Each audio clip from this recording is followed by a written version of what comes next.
ये व्यवस्था बाबा साहब को भगवान बनाने के ऊपर तुली हुई है और आप लोगों को भक्त बनाने के ऊपर तुली हुई है। अभिवादन करना है।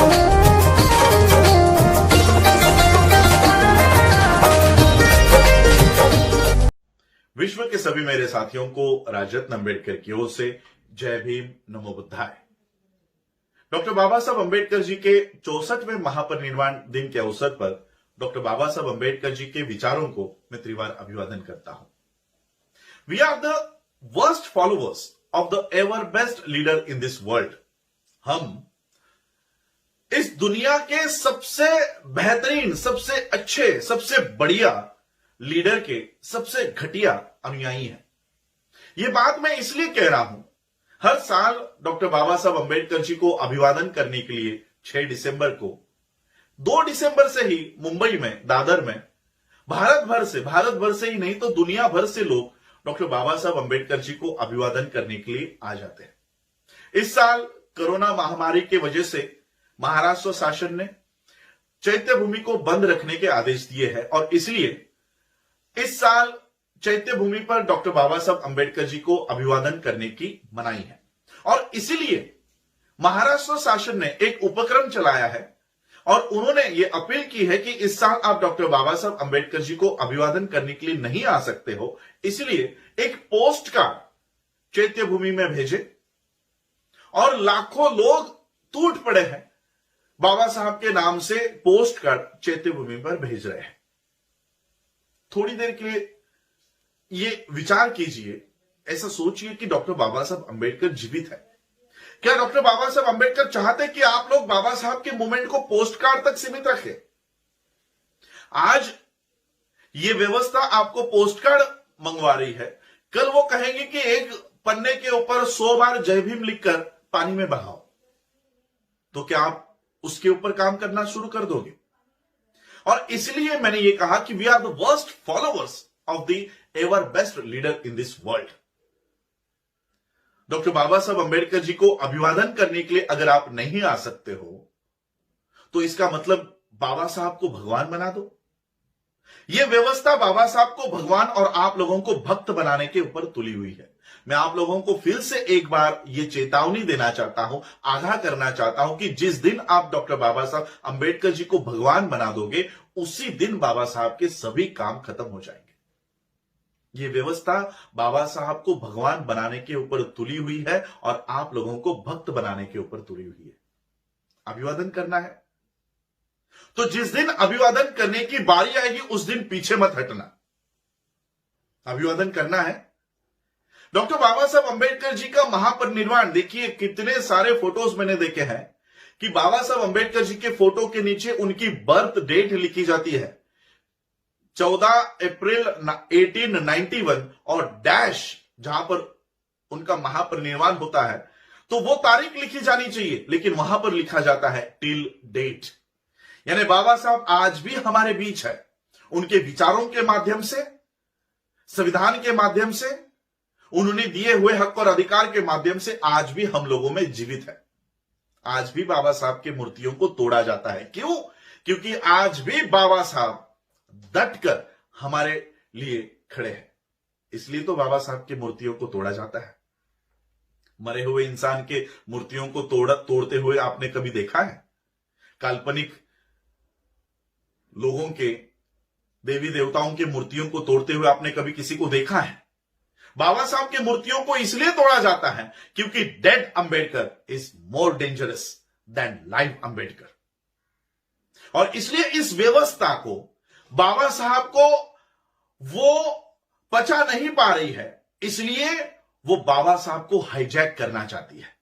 आरएसएस हाईजैक कर रही है, बीजेपी हाईजैक करती है, शिवसेना हाईजैक करती है, कांग्रेस हाईजैक करती है, क्योंकि वो नहीं समझ पा रहे कि बाबा साहब को हम काउंटर नहीं कर पा रहे हैं, कैसे काउंटर करें, और इसलिए वो बाबा साहब को हाईजैक करने की कोशिश करती है और हम लोग हाईजैक होने दे देते हैं। जितना बाबा साहब के राइटिंग एंड स्पीचेस पर बीजेपी पढ़ाई करती है, आरएसएस पढ़ाई करती है, हम उसमें से 10% भी पढ़ाई नहीं करते। और इसलिए अभिवादन करने का जब समय आएगा तब पीछे नहीं हटना। अभिवादन करने का समय 6 दिसंबर नहीं है। जिस दिन जनगणना के अधिकारी आपके घरों पर आप लोगों की गणना करने आएंगे, उस दिन बाबा साहब को अभिवादन करो। देखते हैं कितने लोग अपने आप को बौद्ध लिखते हैं, सिर्फ बौद्ध। हमारे तथाकथित नेता पत्रक निकाल के, लेटर निकाल के लोगों को बता रहे हैं कि बौद्ध लिखने के बाद महार लिखो, चमार लिखो, ढोर लिखो, अनेक जातियों को समाविष्ट कर दो बौद्ध धर्म में। बौद्ध धर्म में ये जातियां लेकर आओ, फिर क्या होगा? ये बौद्ध महार है, ये बौद्ध चमार है, ये बौद्ध ढोर है। इस तरह की जातियों को हम बौद्ध धर्म में घुसाना चाहते हैं। और बाबा साहब कहते हैं कि हमारा बौद्ध धर्म में जो प्रवेश है ये इज्जत के लिए है, इज्जत पाने के लिए हम बौद्ध धर्म में आए हैं, लाभ पाने के लिए नहीं। हमारे नेतागण कहते हैं कि अगर हम लोग अनुसूचित जाति नहीं लिखेंगे, अगर महार नहीं लिखेंगे, ढोर नहीं लिखेंगे, चमार नहीं लिखेंगे, तो हमारे लाभ चले जाएंगे, हमारा रिजर्वेशन चला जाएगा, हमारा बजट कम हो जाएगा, हमारी पार्लियामेंट की सीटें, हमारी विधानसभा की सीटें कम हो जाएंगी। और बाबा साहब कहते हैं कि हमें लाभ प्यारा नहीं है, हमें इज्जत प्यारी है। और जब बाबा साहब को अभिवादन करने की बारी आएगी, तब ये बात ध्यान में रखना। तब चूक जाओगे बाबा साहब को अभिवादन करने के लिए, तब आपका पोस्ट कार्ड पिछले जेब में छुप जाएगा, तब बाबा साहब के विचार कहीं ना कहीं जेब में छुपा दोगे। बाबा साहब को फॉलो करना, बाबा साहब का अनुयायी बनना इतना आसान नहीं है। सिर्फ कैंडल लगाने से, सिर्फ अगरबत्ती लगाने से, माथा बाबा साहब के चरणों में झुकाने से कोई बाबा साहब का अनुयायी नहीं बन जाता। अनुयायी और भक्त दोनों में बहुत अंतर है।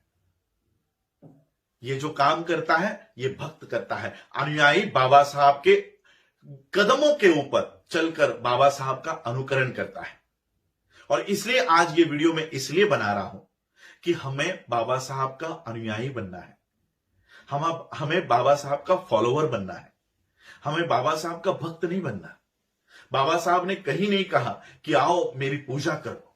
बाबा साहब का एक स्पीच है, बाबा साहब कहते हैं कि मेरी जय जयकार करने के बजाय मेरा अधूरा रहा हुआ काम पूरा करो।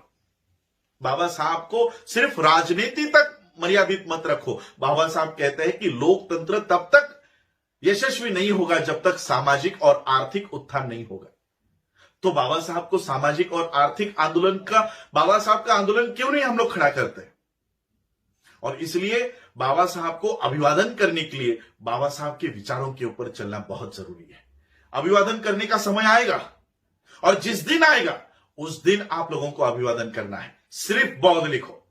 अनुसूचित जाति का अगर सवाल पूछा जाता है कि whether you belong to schedule caste और नॉट, ना लिख दो। वैसे भी एससी की कौन से रिजर्वेशन आपको मिलता है? क्योंकि यह सवाल को यस लिखने के बाद आपको जाति लिखनी अनिवार्य है। अगर आप लिखते हो कि हां मैं अनुसूचित जाति से हूं, तो आपको पूछा जाएगा कौन सी जात। आ गए ना आप लोग बौद्ध धर्म में जातियों को लेकर। और बाबा साहब चाहते थे कि इस देश में से जातियां नष्ट हो, आप वो जातियों को बौद्ध धर्म में लेकर आ रहे हो। बाबा साहब एक स्पीच में कहते हैं ये जातियां राष्ट्र विरोधी है, राष्ट्र द्रोही है। हम ही बाबा साहब के द्रोह में काम कर रहे हैं, हम ही बाबा साहब के विरोध में खड़े हो रहे हैं। और इसलिए मैं आज आप लोगों से बाबा साहब अंबेडकर जी के महापरिनिर्वाण दिन के अवसर पर यही प्रार्थना करने के लिए आया हूं कि बाबा साहब को भगवान ना बनाए और अपने आप को भक्त ना बनाए। हम बाबा साहब के अनुयायी हैं, हम फॉलोअर्स हैं बाबा साहब के। हमें अपने आप को वर्स्ट फॉलोअर के लिस्ट से बाहर निकालकर बाबा साहब के बेस्ट फॉलोअर्स के लिस्ट में हम लोगों को आना है। और इसलिए बाबा साहब के कहे हुए बातों के ऊपर हमें काम करना है। 2021 में जब जनगणना आएगी उस समय हम बाबा साहब को अभिवादन करेंगे। उस समय जब एनुमरेटर हमारे घर पर आएगा उस समय हम अपने आप को बौद्ध बताकर, सिर्फ और सिर्फ बौद्ध बताकर बाबा साहब को अभिवादन करेंगे। यही हमारे अभिवादन का इस साल का तरीका होगा। आप लोगों ने मुझे सुना उसके लिए आभार, धन्यवाद। जय भीम, जय भारत, जय बुद्ध।